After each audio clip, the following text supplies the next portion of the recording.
Welcome back. Referendum questions going to appear on ballots across 72 different school districts on Tuesday. And today, Democratic lawmakers held a press conference to discuss why they feel those referendums are increasingly necessary. In Appleton district, currently operating at a $13 million deficit, adding a referendum question to the ballot that would provide a $15 million per year over the next 4 years. In Fond du Lac, the district seeking $30 million over 4 years after a $40 million referendum failed last year.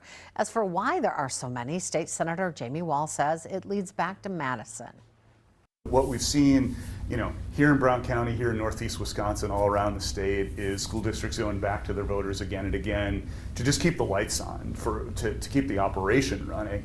And that's a sign that something is badly broken in the way that we fund schools here in the state.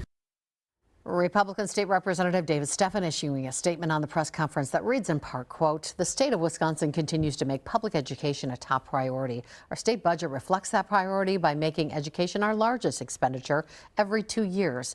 If the only thing that was needed for academic success was more funding, we would have solved all education problems a long time ago," end quote.